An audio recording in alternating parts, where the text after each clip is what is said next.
That's fascinating because there's no pressure on her. Yeah. So this is a proof positive that people with knee instability, it usually starts in the abdomen. Like even with her both knees elevated, this dowel is not even. At first she said it was her knee. Oh, I've got one knee elevated, one knee not. But that dowel started off uneven and is still uneven with both knees elevated. Meaning her knee problem might stem from an abdominal stability problem, or the abdominal stability problem being caused by the knee issue. Okay, you can relax the right knee down. Okay, you can let her reset. It's very tiring to do this. You guys will see very shortly. This is where you'll regress down to back to something else, like the dying bug. It's cross-patterning without bothering your knee. Good morning, good afternoon, good evening. I'm here today with Dr. Kathy Dooley, who's in New York. So welcome, Kathy. Oh, hello. How's it going? Fantastic, thank you. We're really looking forward to having you back in Australia to share your amazing knowledge. It's my pleasure. I love your country and your continent. I've introduced you a few times, but I really have difficulty introducing you because you do so much.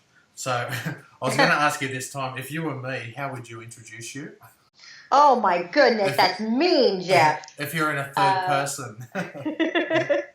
I guess I would describe myself as a chiropractor and co-owner of Catalyst Sports, a kettlebell and barbell studio in New York City. And as part of my day job, I'm also a gross anatomist. So I do human dissection in medical institutions like NYU and Cornell and Einstein Med. And because I can't get enough, on the weekends, I tend to travel the world with teaching a couple of seminars, including Immaculate Dissection. I've done the course, but how would you describe it? How is it different to other courses that people might find themselves in these days, in terms of whether they're from chiropractic or physiotherapy or general practitioners? Because I know you've had all these types of people in your courses. What makes it so different? Oh, I love that question because I believe what makes it different is what we bring to the table. We're bringing art to the amazing techniques, and we're taking people from all different types of professions, everything from personal training to yoga to Pilates to osteopathy to chiropractic to physical therapy, acupuncture. We're taking anyone that's interested in human movement and basically bringing the lab to the people that don't get a chance to do human dissection. And through our experience in dissection and our experience with the teaching of functional anatomy, we give anatomic lectures that involve palpation and, most importantly, movement. And the students actually get to see the movement on the body via Danny Quirk's amazing anatomic art, and they get to hear Dr. Folckomer and I talk about the movement through the anatomic lecturing. Images are painted onto someone's body, which can be yours or Anna's in most cases, or Danny himself. I do recall when we're running the course here in Sydney, and Danny had painted you, he'd painted Anna, and he asked me, he said, "Oh, Jeff, have you got a mirror somewhere? I've got to finish this painting of my son." Yes. He's incredible.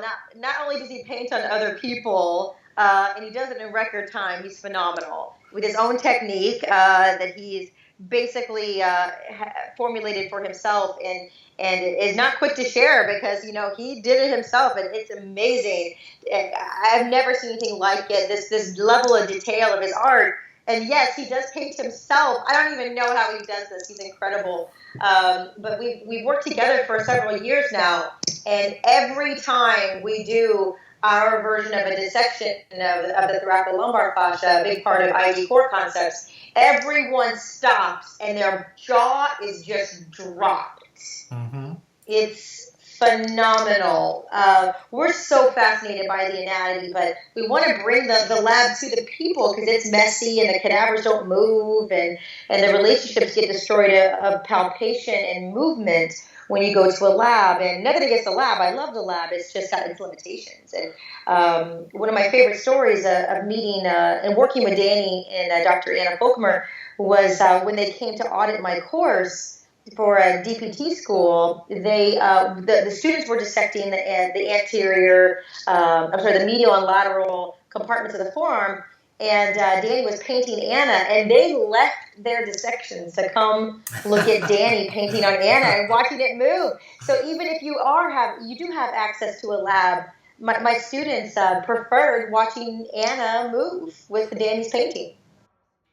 There would be like, they knew origin insertion maybe, but they didn't understand how things were paired when things were long and when they were short. They mostly only knew what would happen when things were short. And when we asked them to tell us what was long, their eyes kind of bugged out because they hadn't really thought about an eccentric load and how that causes things to load and explode, and how that carries over from foot all the way to head, and how much they're interconnected in movement. And then also palpation skills, like where do the personal trainers and a lot of the fitness instructors get a chance to actually feel where these things are in space? They don't usually get that opportunity. And even if you do, even if you've been to physical therapy school, chiropractic school, osteopathy school, you're basically in a touch manual therapy thing like massage, a lot of people don't know what they're touching. Yes. And they just don't, because they haven't really looked at the anatomy in a level of depth maybe for a while. I mean, it was a new awakening for me when you started talking about the arcuate ligament again. And it was how the emphasis that you put on it, and I've kind of thought, oh yeah, I vaguely remember talking about that, in 1994. You kind of brought it all back to life and made it. And it's like, hey, actually, this thing's important. Yes, like the arcuate ligaments, the arcuate line, there's so many anatomic connections that kind of get tossed away. Thank goodness that people are talking more about fascia. But they also forget that fascia lays down due to muscular contraction. So if you don't understand the way the muscles move in space, then you can't ever understand how the fascia glides with them. So we really focus a lot on the musculature so that you can actually understand why these fascial connections matter. The way we're very polished now, especially with core. Of course, our students don't have to take the levels in order. So some of our students take 2 before they take 1. So they sometimes will take like the lower extremity seminar and then go back and take core, and they're like, whoa, core is like even more polished than 2. And so I think that they probably see our novice with the later levels as a in comparison to our expertise with level 1. But really, I think that the fundamentals are the same. It's just we're more streamlined, and now we offer the videos after the seminar for free to our attendees, and it's really just more streamlined. Even past attendees? Yes. Good. So I guess the nuts and bolts of it now, what is in the course? What will someone take away from the course in terms of, because I know there's anatomy, there's palpation, there's corrective exercises, there's so much in there. What do you see as the main take-homes that people will gain from the course?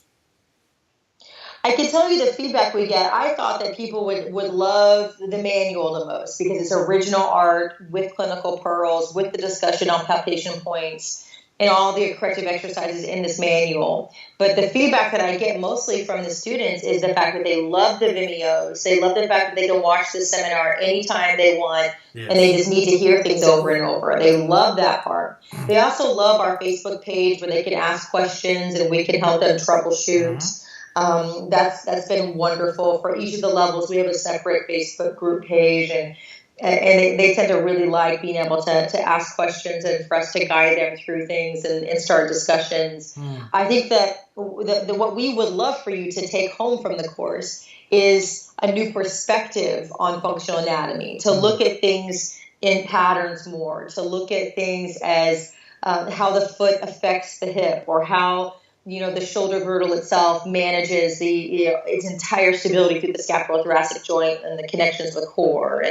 And for core stability, how to build intra-abdominal pressure, why it's the fundamental thing that you need to be able to make connections through the upper and lower extremity, and why you never would ignore core when you're going into a hip problem, shoulder problem, how it's so important to do a core assessment first and a breathing assessment, and how much that matters. We really just want you to develop a different perspective that involves more functional anatomy, a really specific type of palpation, and then helping, encouraging patients and be just the practitioners themselves to be able to put the anatomy into their body and feel it, to understand it, to really educate through movement.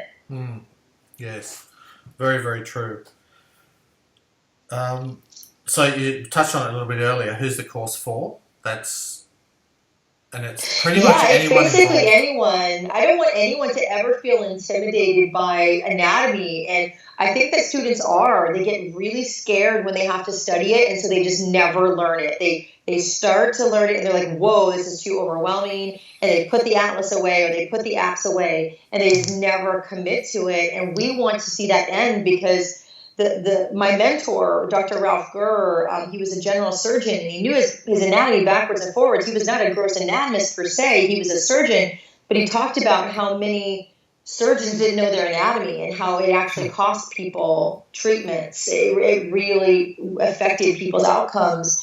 And I think that's true in the movement world, that we don't understand always in fitness and in manual therapy how to understand the anatomy in a functional way, and then we end up missing the boat on being able to help people. And honestly, we even kind of ride the fine line of contributing to them hurting. Yeah. And I just don't like that. I think that it's so easy it's not easy, it's simple, it's not easy, but you start somewhere. You just start with, let's say, the core, or you start with the lower extremity, and you really pick apart the anatomy piece by piece. You go back and watch our videos. You commit to your manual, one muscle a day or one structure a day, and you really commit to understanding it. And all of a sudden, you're this amazing clinician or trainer because you paid attention to the anatomy, and everything starts to elucidate. And I think I'm a proficient practitioner because of my anatomic knowledge. And I think that the time I've spent in the lab can be shortened for people by taking something like Immaculate Dissection, where they can take away the clinical pearls, take away a lot of the palpation points, the functional movement points, and then put it into their practice the next day. Well, speaking from personal experience, it's a phenomenal course, and like you said, it is like nothing else on the planet. And I think that between you and Danny and Anna, that you will revolutionise the way that seminars and lectures are run down the track. So, and the support as well, like with the DVD and the Facebook page and the Vimeos. So it's all there to back up what you're doing. So it's not like you come and do the course and then that's the end. You cut off, and whatever you don't remember, that's tough luck. So that's outstanding as well. So you've got the Immaculate Dissection 1, which is the 7th and 8th of March in Melbourne, and as well as that, the Immaculate Dissection 2 on the 9th and 10th in Melbourne as well. So that's 4 consecutive days from the 7th to the 10th of March. And your website, that's on the ImmaculateDissection.com website? It is, yeah. It's at Livestrong Primal Fitness, the Carroll's amazing facility in Melbourne, just near the airport in Keilor Park. If you sign up for both levels too, the attendee saves $200 US. Oh, fantastic! So they just if you have the 4 days open, like block out your schedule and come for all 4 days, and you just use the coupon code SAVE2, capital SAVE numeral 2, when you sign up, and so you get $200 off the taking both at the same time. Wow. And we have many people doing that for this time, and we would love to see as many people as possible that want to come. Yes, well, I think that over time, your presence and the way that these courses will grow is only going to put more and more time on, more and more pressure on your schedule. So I can only imagine the prices are going to elevate down the track. So, and is the DVD available on your website too? Yes. Well, I mostly moved everything to Immaculate Dissection website because my website has a bunch of YouTube videos on, movement, and not all of it is based upon ID correctives. But we would love for anyone that's interested to go to www.immaculatedissection.com, and you're welcome to email me personally. I can send you over the link. It's drkathydooley@gmail.com. And you have the three of us, like Danny, Dr. Anna, and myself. You have us for life. If you take our course, you have access to our Facebook groups, and we love to answer questions and help people through clinical cases based upon the anatomy. So we would love to help. So all you got to do is come to the seminar and join us and let us teach you. So I've never heard that before, where a presenter said we're there for you. That's very, very rare, which is why your course is so special. You're not going to be able to get rid of us once you're in our family. All right, Kathy, it's been absolutely delightful.